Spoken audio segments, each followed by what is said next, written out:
আসসালামু আলাইকুম। আমাদের মসজিদের পাশে যে বনবাজার হয়েছিল, সেই বনবাজার পরিষ্কার করার জন্য কুপোকে লাগানো হয়েছিল 200 টাকার বিনিময়ে। তো এই 200 টাকার কাজ বলছে নয়, এটা পুরো পরিষ্কার পরিচ্ছন্ন করতে হবে। এই যে আবর্জনা যে সমস্ত ছড়িয়ে ছিটিয়ে আছে, এগুলো এক সাইড করবে, একবারে গুছিয়ে কাজ করবে। যার জন্য বলছে 2টো লোক লাগবে। 200 টাকা করে 400 টাকায় দুজনকে দিতে হবে। এরা দুজনে লেগেছে কাজে।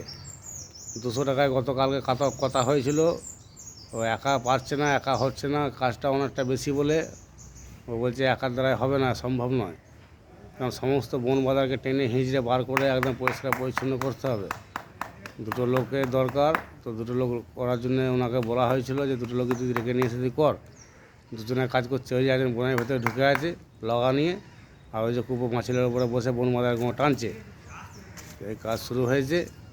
এই যে সমস্ত মাল আবর্জনা যে সমস্ত পড়ে আছে, পাটা বাঁশ, বস্তা কস্তা, এ সমস্ত কিছু সাইড করা হবে।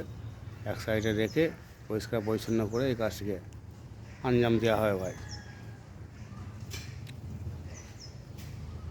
এই একবারে পরিষ্কার করে করবি কুপো, বুঝলি?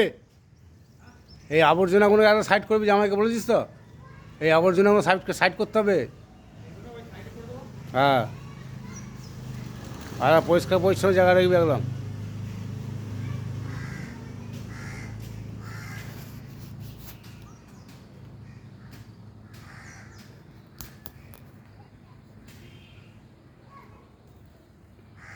ভেবেছিলাম অজুখানার আপডেটটা দেবো না, যাকে অজুখানার আপডেটটা দিতে বাধ্য হচ্ছে এই জন্যে যে মিস্ত্রি কিন্তু সময় মতন এসে পৌঁছাচ্ছে না, ও কাজও আমাদের হচ্ছে না।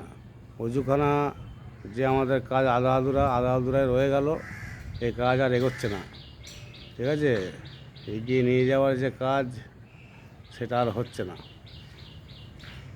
আর উনিও কাউকে কিছু বলছে না, কারণ উনি কীরকম লোক, কী ধরনের লোক, সেটা আমরা কম বেশি সকলে জানি। ওনার মতন করে উনি এখনও পর্যন্ত কাজ চালিয়ে যাচ্ছে বা করে যাচ্ছে। ঠিক আছে, কবে শেষ হবে বলা যাচ্ছে না, এই আল্লাহ জানে আর উনি জানে। আর ওনার ভেতরে যে মনের খবর, সেই মনের খবর সে তিনিই জানে যে কী হচ্ছে আর কী হবে।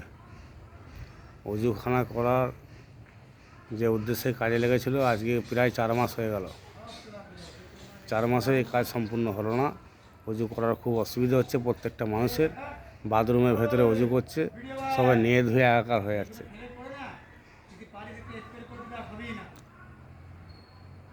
তো স্প্রেটা কে করবে? তোরা করবি তো?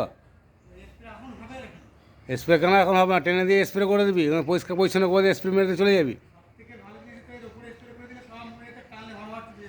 হরা ট্রেনে তার জন্য আবার তো একটা দিন লাগতো। এখন পয়সা নিবি, আবার তারপরে পয়সা নিবি, পয়সা কি দিতে থাকবো নাকি তোদের এখানে?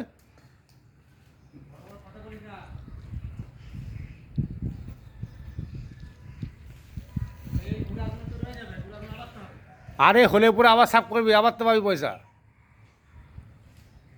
তোর উদ্দেশ্য যেটা সেটা বুঝতে পারছি, তুই কাজ এখানে শেষ করবি না। যেটা বলা হয় সেটা কর, পোতপাকমো না করে। পরিষ্কার পরিচ্ছন্ন হবে টান, সে যখন হবে 6 মাস পর, আবার 6 মাস পর সাফ করা হবে। তার আগেই মাল উঠে যাবে। বর্ষা শেষ হলেই এই সমস্ত আবর্জনা উঠে গিয়ে হাফেজ সাহেবের ঘরের কোণে এই সমস্ত মাল পৌঁছে যাবে, ড্রেসিং হয়ে যাবে ওখানে। নাহলে হাফেজ সাহেবের ঘর নষ্ট হয়ে যাবে। ঝাড়াম করে কোন দিন পুকুরে নেমে যাবে। হাফেজ সাহেব শুয়ে থাকবে ঘরে, আর পুকুরে মাল চলে যাবে।